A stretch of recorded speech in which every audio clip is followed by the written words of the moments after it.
इतिहास के इस गहरे विश्लेषण में बहुत बहुत स्वागत है। आज हम किसी आम किताब के पन्ने नहीं पलटने वाले हैं, बल्कि उस विशाल तंत्र के अंदर झांकने वाले हैं जिसने दुनिया के सबसे बड़े साम्राज्यों में से एक को खड़ा किया। हम उस वास्तुकला, जीवन शैली और अंततः उस विनाशकारी पतन को डिकोड करने जा रहे हैं जिसने सचमुच इतिहास की दिशा ही बदल दी। ये सिर्फ पुराने पत्थरों और राजाओं की कहानी नहीं है, बल्कि एक पूरी सभ्यता के जन्म और उसके राख में तब्दील हो जाने की बहुत ही दिलचस्प व्याख्या है। तो चलिए बिना किसी देरी के शुरू करते हैं। आज की हमारी रूपरेखा कुछ इस तरह रहेगी। पहला, साम्राज्य का विशाल पैमाना। दूसरा, राजनीतिक ढांचा। तीसरा, सामाजिक ताना-बाना और अर्थव्यवस्था। चौथा, तीसरी शताब्दी का संकट। और अंत में परवर्ती काल और पतन। शुरुआत करते हैं हमारे पहले भाग से, एक विशाल पैमाना और 3 महाद्वीपों में इसका फैलाव। अब सबसे पहला सवाल ये उठता है कि हमें इतने बड़े साम्राज्य के बारे में इतनी सटीक जानकारी आखिर मिलती कैसे है। खैर, इमारतों के खंडरों और सिक्कों से तो मदद मिलती ही है, लेकिन सबसे अहम स्रोत हैं पुराने दस्तावेज। ये प्रलेख पपाइरस के पत्तों पर लिखे जाते थे। अब ये पपाइरस क्या है? ये मिस्र में नील नदी के किनारे उगने वाला एक पौधा था, और जो विद्वान आज इन प्राचीन पपाइरस दस्तावेजों को पढ़ते हैं उन्हें पपाइरस शास्त्री कहा जाता है। इन्हीं दस्तावेजों की बदौलत आज का ये पूरा विश्लेषण संभव हो पाया है।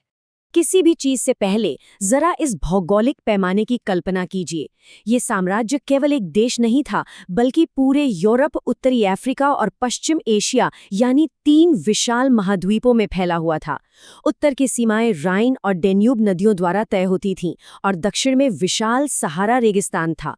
पूर्व में फरात नदी बहती थी, जो एक बहुत ही तनावपूर्ण सीमा रेखा थी, क्योंकि ये रोम को उनके सबसे बड़े प्रतिद्वंदी ईरानी साम्राज्य से अलग करती थी।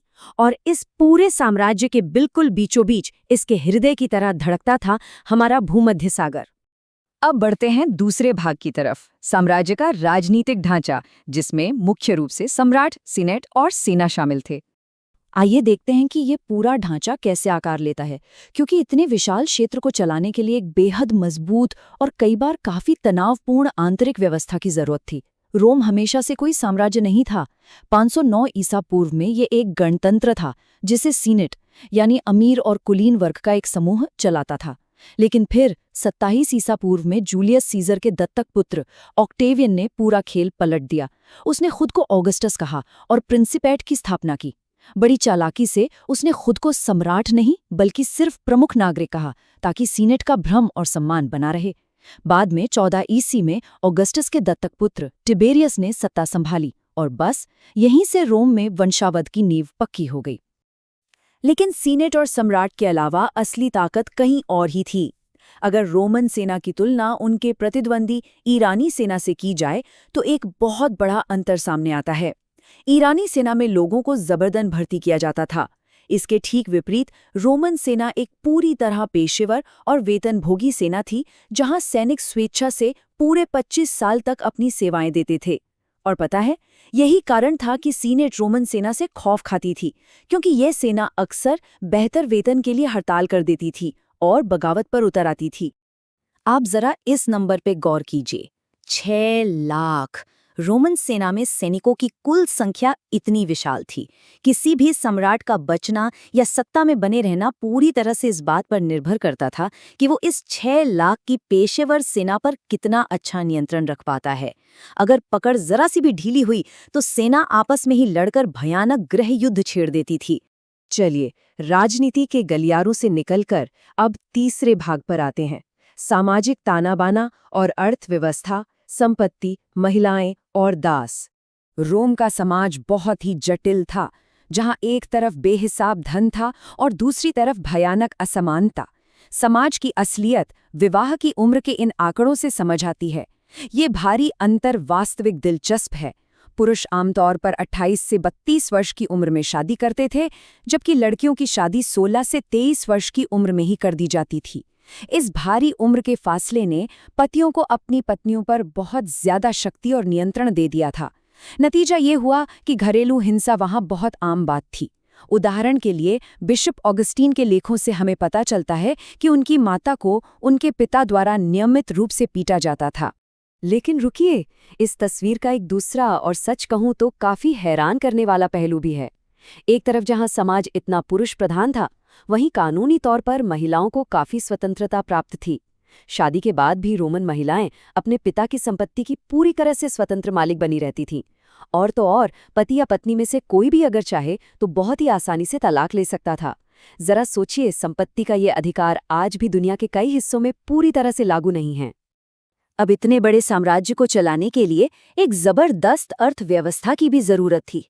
रोमनों के पास एक बेहतरीन बैंकिंग प्रणाली थी। उनका व्यापार पूरे भूमध्य सागर में फैला था। वो वाइन और जैतून के तेल जैसे तरल पदार्थों को ले जाने के लिए मिट्टी के खास कंटेनरों का इस्तेमाल करते थे, जिन्हें एम्फोरा कहा जाता था। इनमें से एक बहुत ही विशेष प्रकार का कंटेनर था ड्रेसर 20, जिसे लिटरली सिर्फ स्पेनिश जैतून के तेल के ट्रांसपोर्ट के लिए डिजाइन किया गया था। यह उनकी व्यापारिक सूझबूझ का एक शानदार उदाहरण है। हालांकि ये आर्थिक अमीरी हर जगह एक जैसी नहीं थी। एक और कैंपेनिया जैसे शहर थे जहां प्रीमियम शराब बनती थी, और गैलीली जैसे इलाके थे जहां बहुत ही उन्नत खेती होती थी। ये इतने समृद्ध थे कि एक शहर के कैलेंडर के मुताबिक साल में 176 दिन सिर्फ मनोरंजन और शोज के लिए रखे गए थे। मतलब आज के हमारे वीकेंड से भी ज्यादा छुट्टियां। वहीं दूसरी ओर नुमीडिया जैसे क्षेत्र थे जहां चरवाहे मैपालिया नाम की झोपड़ियों में रहते थे, और उत्तरी स्पेन के पहाड़ी इलाकों में रहने वाले किसान थे जिनके गांवों को कैस्टेला कहा जाता था। ये साम्राज्य एक ही समय में चरम अमीरी और गरीबी दोनों का घर था। और इस भारी असमानता का सबसे भयानक रूप इन आंकड़ों में छिपा है। सम्राट ऑगस्टस के शासनकाल में अकेले इटली की कुल आबादी लगभग 7.5 लाख थी, और इसमें से 30 लाख, जी हां 30 लाख लोग दास थे। यानी लगभग आधी आबादी आजाद थी ही नहीं, वो किसी और की संपत्ति थी। और यह व्यवस्था स्पष्ट रूप से दर्शाती है कि रोमनों के लिए दास कोई इंसान नहीं, बल्कि सिर्फ एक पूंजीगत निवेश थे। दासों की संख्या बढ़ाने के लिए जबरन प्रजनन करवाया जाता था।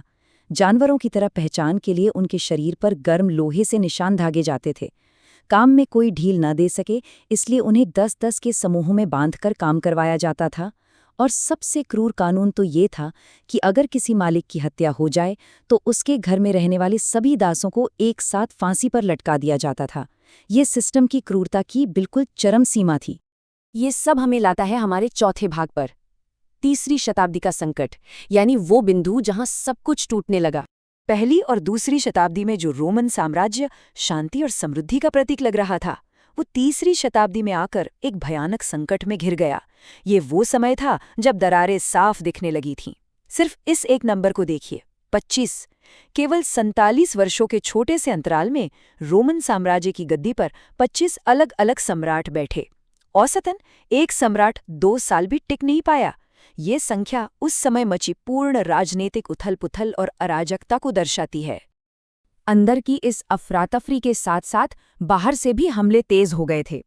पूर्व में ईरान के आक्रामक ससानी वंश का उदय हुआ।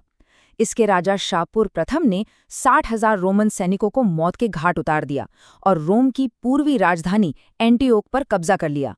वहीं उत्तर में फ्रैंक और गॉथ जैसी खूंखार जर्मन जनजातियों ने राइन और डैन्यूब सीमाओं को पार कर लिया, जिससे रोमनों को अपने कई अहम क्षेत्र छोड़ने पड़े। ऐसा लग रहा था मानो साम्राज्य दोनों तरफ से पूरी तरह कुचला जा रहा हो। और अंत में हम आते हैं 5वें भाग पर, परवर्ती काल और पतन, जहां इसे बचाने की कुछ आखिरी और हताश कोशिशें हुईं। इस डूबते हुए जहाज को बचाने के लिए चौथी शताब्दी से कुछ बहुत बड़े और हताश बदलाव किए गए। सम्राट डायोक्लेशियन ने महसूस किया कि साम्राज्य इतना विशाल हो गया है कि इसे संभालना अब असंभव है, इसलिए उसने सीमाओं को सिकोड़ दिया और सेना के काम को नागरिक प्रशासन से बिल्कुल अलग कर दिया। इसके बाद सम्राट कॉन्स्टेंटाइन ने कुछ और बड़े कदम उठाए। उसने ईसाई धर्म को साम्राज्य का नया राज्य धर्म घोषित कर दिया और राजधानी को इटली के रोम शहर से हटाकर 3 ओर से समुद्र से घिरे एक बेहद खूबसूरत शहर कुस्तुनतुनिया में शिफ्ट कर दिया। अर्थव्यवस्था को स्थिर करने के लिए पैसे के मामले में भी एक बड़ा बदलाव आया। स्पेन की चांदी की खदानें सूख चुकी थीं, इसलिए कॉन्स्टेंटाइन ने चांदी की जगह एक नया सिक्का पेश किया जिसे सॉलिडस कहा गया। ये 4.5 ग्राम शुद्ध सोने का सिक्का था, जिसने सदियों तक साम्राज्य के व्यापार को संभाले रखा। ये साफ दिखाता है कि कैसे जब प्राकृतिक संसाधन खत्म होते हैं तो बड़ी से बड़ी शाही नीतियों को भी बदलना ही पड़ता है। तो कुल मिलाकर अहम बात यह है कि इन तमाम कोशिशों के बावजूद पश्चिमी रोमन साम्राज्य को बचाया नहीं जा सका। 7वीं शताब्दी आते आते ये पूरी तरह ढह गया। इसके कई कारण थे। लगातार होते विदेशी हमले, राजा बनने का कोई स्पष्ट नियम न होना जिससे सेनाएं आपस में ही लड़ती रहीं, युद्धों के कारण खेतों का नष्ट होना और व्यापार का पूरी तरह ठप पड़ जाना। और सबसे बड़ी बात, अमीर और अभिजात वर्ग पूरी तरह से अपनी विलासिता में डूब गया था, जबकि शोषित दासों और निचले वर्गों ने इस पूरी व्यवस्था के खिलाफ विद्रोह कर दिया था। समाज अंदर और बाहर दोनों तरफ से टूट चुका था। ये पूरा विश्लेषण अंततः हमें एक बहुत ही गहरे और प्रासंगिक विचार के साथ छोड़ जाता है। अगर एक ऐसा साम्राज्य जिसके पास अपार धन संपदा थी, 6 लाख सैनिकों की एक बेजोड़ और पेशेवर सेना थी और जिसने सदियों तक दुनिया के एक बहुत बड़े हिस्से पर राज किया, अगर वो भी असमानता, आंतरिक कलह और अहंकार के कारण अंदर से खोखला होकर गिर सकता है, तो ये आज के विशाल और असमान तंत्रों की नाजुकता के बारे में हमें क्या सिखाता है? सर्वोच्च शक्ति कभी भी स्थायी नहीं होती। इसी विचार के साथ इस विश्लेषण को यहीं विराम देते हैं। ज्ञान के ऐसे ही और भी पहलुओं को समझने की उत्सुकता बनाए रखिए।